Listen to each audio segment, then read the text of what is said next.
Hi there. How can you turn your hobby into a profitable business? The kind of business which makes you money is what I'm going to be talking about in this video. You are all much welcome to the Money Daily YouTube channel. My name is Afagza Sifuna. So, all of us have hobbies. Of course, some people out there, for example, like playing football. Some people out there, for example, like doing storytelling. Some people out there, for example, like outdoor adventures, traveling, touring, and so forth. Hobbies are the kind of activities which we engage in to pass time, which we engage in to ensure we cool off any stresses of life out there. The kind of activities which we engage in without really feeling like we are working. But globally, we have a number of people out there who have managed to actually turn their hobbies into profitable business. Think about it. That thing you do without really feeling like you're working, without feeling like it's training, yet it's paying you good amounts of money, can be one of the best things ever to happen to an individual.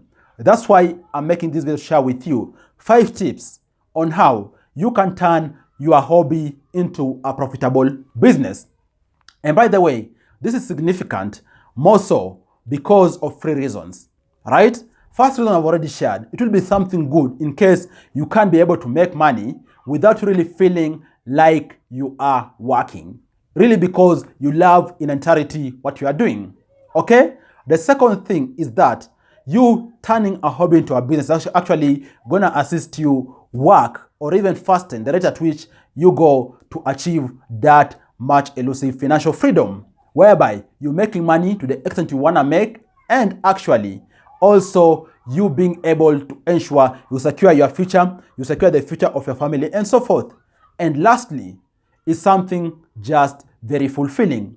You being able to use your hobby to run a business which impacts your immediate family, which impacts your society, which impacts your country is just something very, very fulfilling, as opposed to someone employing you and dictating the terms as to how you can work and to what extent you can go to cause impact, right?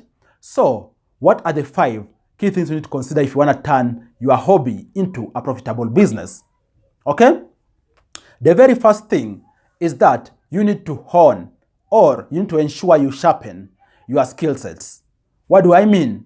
You need to ensure in that hobby which you partake in, if you want to turn it into a business, you need to ensure you reach some level of being good at it.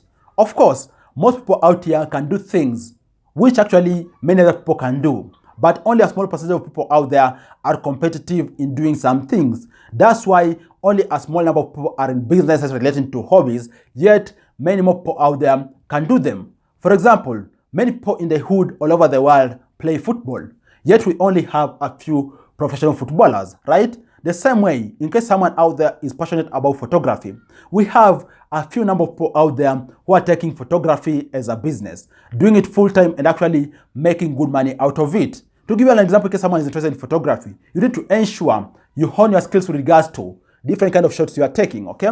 With regards to different cuts when it comes to photography, right? With regards to how you do color correction, color grading, just to name a few things you need to consider. And if you actually hone or sharpen your skill set, you're going to be actually setting yourself up real well. You're going to be ensuring you're putting your skills up to par with the competition out there, so that once you start pitching a business idea to people out there, they're going to listen to you. Okay? And then the second pointer, which is also very, very important, is that you need to network a lot. Network. Whether you're talking about networking through social events, whether you're networking through online platforms out there, like for example, LinkedIn and so forth, just ensure you network. Because in the desire to turn anything into a business, the most important rule is that you need to always show up. And part of showing up is networking. And that's all because statistics out there don't lie.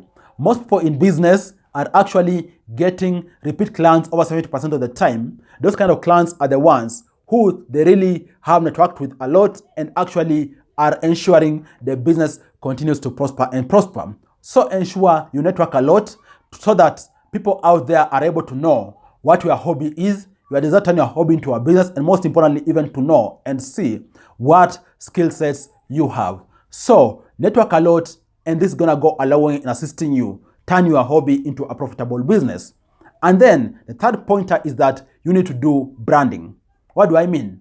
Branding is actually the way the world, the way potential clients out there look at you. What is your brand? You know, when you're talking about, for example, you are a passionate photographer, you are a passionate online writer, right? You are a passionate footballer and so forth. Exactly what is your brand? When you tell people, for example, you do 1, 2, 3, 4, what is your brand? So you need to ensure you work on your brand so that your online presence stands out, your physical presence stands out, and also the way you pitch your business stands out. Simple things like, for example, ensuring you have a red card. Simple things like, for example, ensuring you have a business card will all go a long way in assisting you ensure your brand is very good out there, okay? And then the fourth key point relating to that too, just ensure you are professional. What do I mean? The way you carry yourself in the business circle is actually what will determine also how people treat you out there. If you carry yourself, for example, in a clumsy way, people are also going to treat you in a very clumsy way. But if they see you are very professional with regards to how you manage time, how you engage with people, how you follow up on appointments and so forth, also people are going to take you seriously, right? People are going to take you seriously if, first of all, you take yourself serious. So ensure you are very professional with regards to how you engage, how you deal with people out there, how you put yourself forth to people out there, and hopefully the market's going to be able to reward you because you are professional. And in your quest to turn your hobby into a profitable business, things are going to start moving towards the right motion, right? And then the fifth and last point I want to discuss with you is that for you to turn your hobby into any profitable business, money has to be involved. In no way, for example, can you just wake up without investing really any form of money? Whether you're talking about investing in equipments, investing in your brand, you know, investing in your trainings here and there to ensure you upskill yourself. Without really investing, you can't actually turn a hobby into a profitable business. It is, you're giving something for you to get something. So in case, for example, you're a passionate photographer, you may need to invest, for example, in gear, invest in camera, invest in lighting, invest in a photo studio, and so forth, so that you are able to ensure the product you pitch into people is as good as possible. And over time, why now it calls you for you to be patient. Hopefully, you're going to be able to recover your money in case now you turn your hobby into a profitable business. So invest money in your hobby too and be patient. And hopefully, over time, the market is going to be able to reward you in that you're going to be able to turn your hobby into a profitable business. Those are the 5 pointers I wanted to share with you. And key considerations when you're thinking about turning your hobby into a profitable business. What do you think? Is there another important pointer I've forgotten? Drop a comment down below in the comment section in case there's something I've forgotten. Thanks a lot for watching this video. I look forward to share with you other awesome videos next time. Bye bye and you all take care.